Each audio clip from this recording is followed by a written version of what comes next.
Hay una España que no aparece en los libros de texto.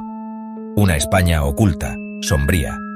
Es la España de las crónicas de sucesos. La llamamos la España negra. No es una geografía de mapas y fronteras.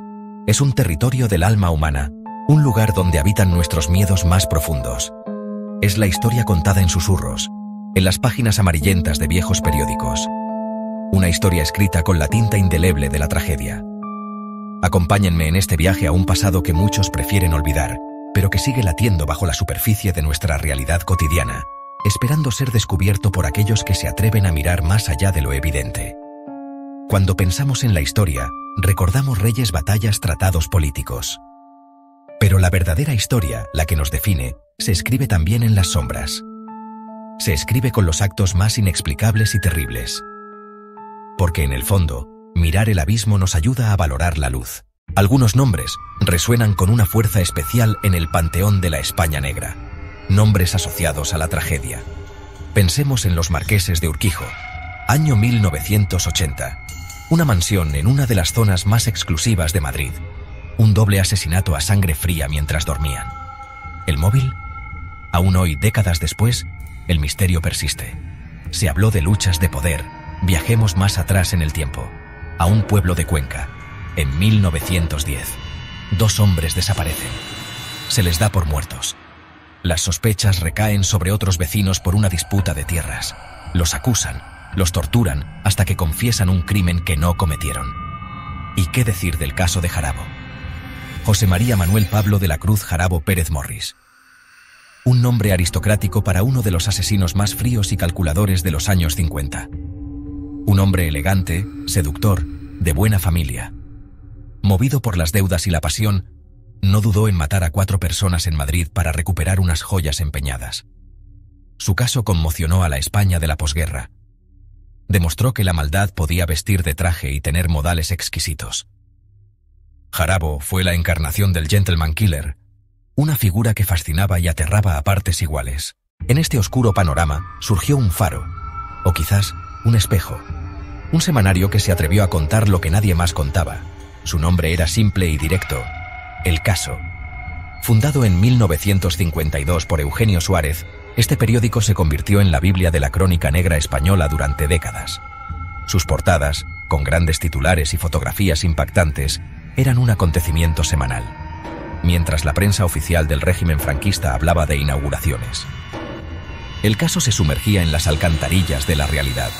Hablaba de asesinatos, de robos, de estafas, de todo aquello que oficialmente no debía existir, pero que ocurría cada día. Los periodistas de El Caso eran una estirpe especial. Eran sabuesos. Iban allí donde olía a tragedia. Hablaban con la Guardia Civil, con los vecinos, con los familiares de las víctimas y a veces hasta con los propios criminales. Su estilo era directo, sin adornos, a veces brutal. Usaban un lenguaje que todo el mundo entendía. No pretendían hacer literatura, sino periodismo puro y duro. Un periodismo que buscaba la verdad, por muy incómoda que ésta fuera. Su tinta roja, como se la llamaba popularmente, dibujó un mapa alternativo de nuestra geografía y de nuestra alma. Los crímenes no desaparecen cuando se cierra el caso. Dejan una huella profunda, una cicatriz en la memoria de la comunidad. Pensemos en Puerto Jurraco, 1990. Una matanza rural nacida de un odio ancestral entre 2 familias. 9 muertos. Numerosos heridos en una tarde de locura y venganza.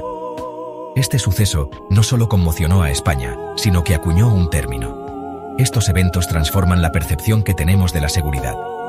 El asesinato de los marqueses de Urquijo nos enseñó que la riqueza no es un escudo contra la violencia. Pero fueron crímenes como el de las niñas de Alcácer, en 1992, rompieron por completo la inocencia de una sociedad. La brutalidad y el misterio hicieron que miles de padres sintieran un miedo nuevo. La idea de que tus hijos podían desaparecer en un trayecto corto, en un pueblo tranquilo, fue un golpe devastador. La sociedad cambió. La libertad de los adolescentes se vio restringida y la desconfianza hacia el extraño se instaló de forma permanente en el imaginario colectivo. Además, estos crímenes actúan como catalizadores sociales. La fascinación por la España negra no es una simple curiosidad morbosa. Es algo más profundo. es la necesidad de entender las sombras para poder apreciar la luz. Cada expediente sin cerrar, cada pregunta sin respuesta, es una invitación a seguir investigando, a no conformarnos con la versión oficial. Les invito a no apartar la mirada. Les invito a seguir explorando este territorio fascinante y terrible. A leer los viejos periódicos, a buscar los libros, a escuchar los testimonios. El misterio les aguarda.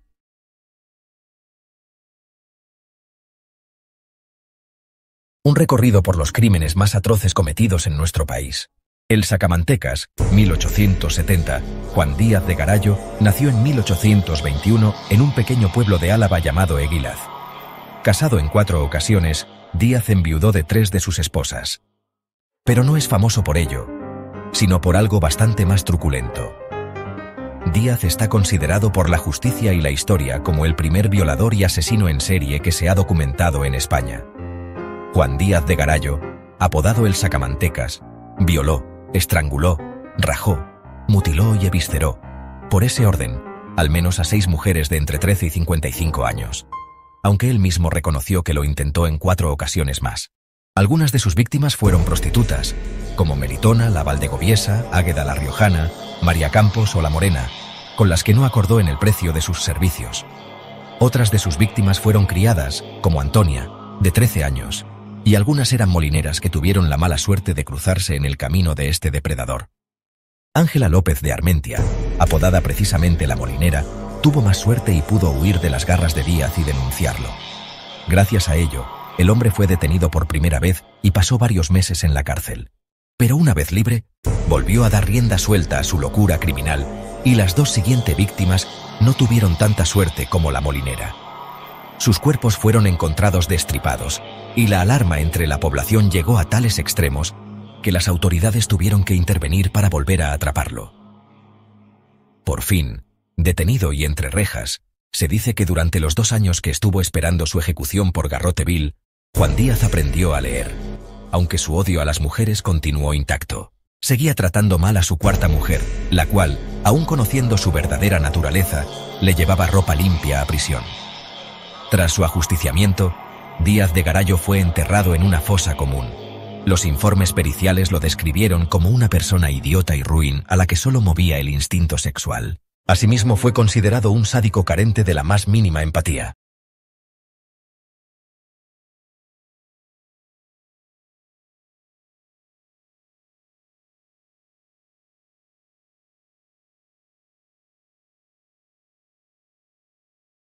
Era el 2 de julio de 1888, una fecha marcada en el calendario negro de Madrid. En el número 109 de la calle Fuencarral, algo terrible estaba a punto de suceder. Los vecinos, acostumbrados al bullicio de la capital, comenzaron a percibir un olor extraño. Un olor acre, penetrante. Era el olor a quemado. Pero no era un incendio común. Era algo más, algo siniestro. La puerta tuvo que ser forzada. Lo que encontraron dentro superaba cualquier pesadilla. El cuerpo de una mujer yacía en la cama, parcialmente calcinado. Pero el fuego no había sido la causa de su muerte. Alguien la había apuñalado, con saña. Y no solo eso, habían rociado su cuerpo con petróleo. Querían borrarla, querían eliminar toda huella. La víctima era Luciana Borcino, una viuda adinerada y conocida en el barrio. La noticia corrió como la pólvora por las calles de Madrid. Un escalofrío recorrió la ciudad. ¿Quién podría haber cometido un acto tan brutal? El misterio acababa de nacer. La conmoción fue total. Los periódicos, ávidos de sangre y misterio, se lanzaron sobre la historia. Madrid era una ciudad de contrastes, de luces y de muchas sombras. Pero aquel crimen traspasó una frontera invisible. Una pregunta que flotaba en el aire denso y viciado de aquel verano madrileño. ¿Quién mató a Luciana Borcino? El enigma no había hecho más que empezar. ¿Quién era Luciana Borcino? No era una simple vecina. Era una mujer de posición. Viuda de un alto funcionario, vivía de las rentas. Se decía que era prestamista, que guardaba en su casa importantes sumas de dinero y joyas. Su vida social era discreta, casi secreta. Esto alimentó todo tipo de rumores. Pronto, las miradas de la policía se centraron en 2 figuras clave. La primera era su criada, Higinia Balaguer, una mujer del pueblo, leal a su señora durante años. O al menos, Eso parecía. Los investigadores sospecharon de ella casi de inmediato. Creían que el móvil era el robo. Pero, ¿actuó sola? Aquí es donde la trama se complica. Ese segundo sospechoso era José Vázquez Varela, conocido en los bajos fondos como el Pollo Varela. Hijo de Higinia, un joven de mala reputación, un buscavidas con fama de vago y pendenciero, la antítesis de la sociedad respetable. La policía lo vio como el ejecutor perfecto. Higinia planeó el crimen, José lo ejecutó. Juntos robarían a la viuda y se repartirían el botín. Así, el círculo de sospechosos se cerró sobre ellos. Higinia y Varela fueron detenidos, interrogados sin descanso. Las pruebas circunstanciales parecían apuntarles. Se encontraron algunas joyas de la víctima en su poder, pero ellos negaron su implicación. Higinia lloraba. Varela se mostraba desafiante. ¿Eran culpables? ¿O eran solo los chivos expiatorios perfectos para una sociedad que necesitaba encontrar culpables rápidamente? El misterio del número 109 ya no era solo sobre quién mató a Luciana. Ahora era también sobre la inocencia o culpabilidad de una madre y su hijo. El crimen de la calle Fuencarral no fue solo un asunto policial. Se convirtió en un fenómeno mediático sin precedentes. Los periódicos de la época vieron un filón de oro, o más bien, un filón de sangre. Publicaron todos los detalles reales o inventados, dibujos de la escena del crimen, retratos de los sospechosos, entrevistas con vecinos.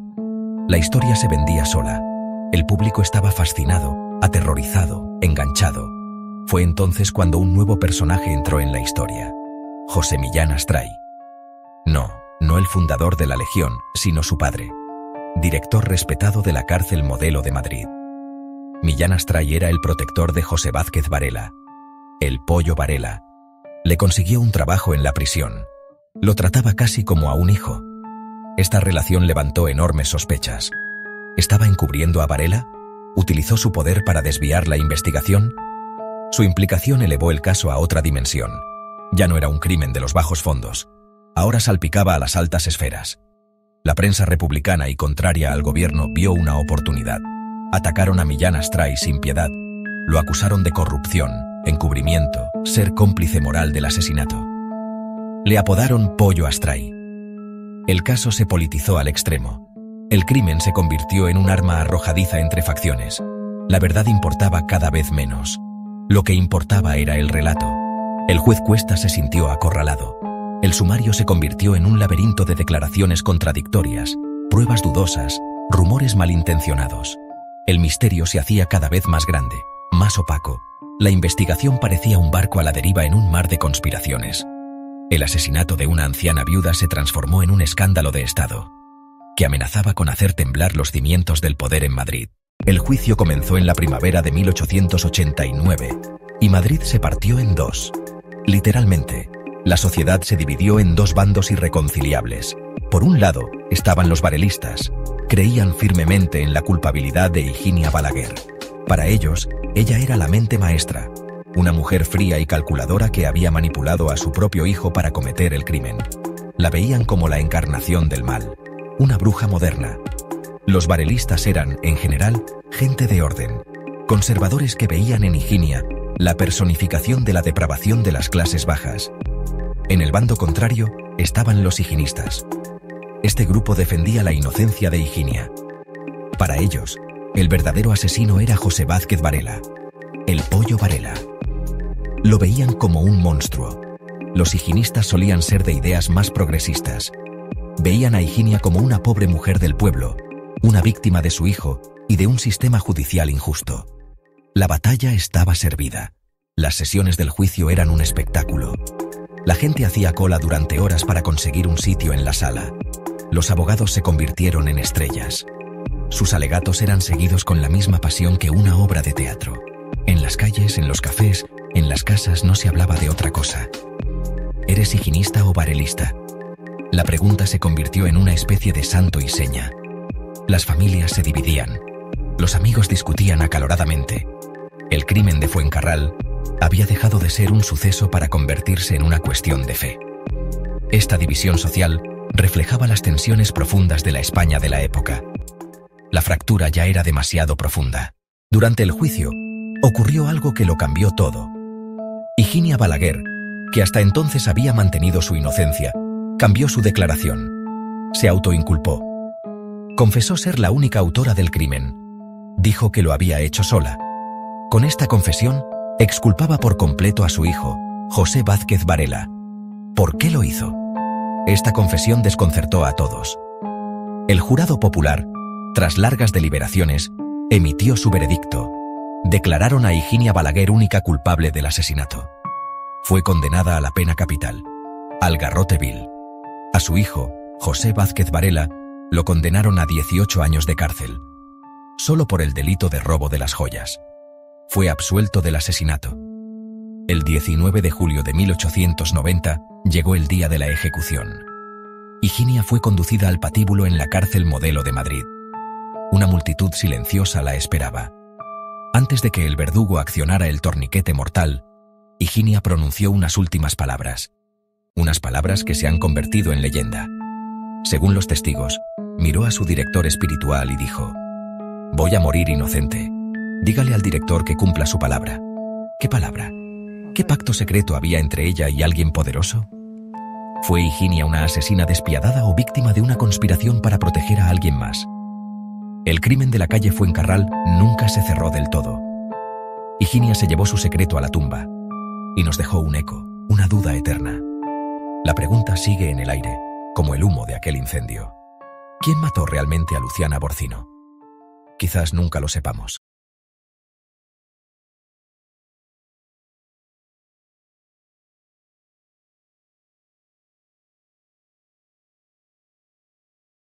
Déjame llevarte de vuelta a Madrid, 1902. Calles estrechas, la ciudad llena de gente, y de repente estalla el escándalo. El 22 de junio, la ciudad se despierta con noticias impactantes. Manuel Pastor y Pastor, un hombre respetado, es encontrado muerto en su cama, sin lucha, sin aviso, solo silencio. El asesino, su propia sirvienta, Cecilia Aznar Celamendi. Ella solo tenía 21 años. ¿El arma de Cecilia? No una pistola, no un cuchillo, sino una plancha de casa. Ella golpeó mientras él dormía. 14.000 pesetas, 4.000 francos franceses. Eso era mucho dinero en ese entonces. Después del asesinato, Cecilia no se quedó. Desapareció dejando a la policía corriendo de un lado a otro. Pasaron semanas, pero Cecilia, inexperta y desesperada, dejó un rastro. Su escape la llevó a Barcelona.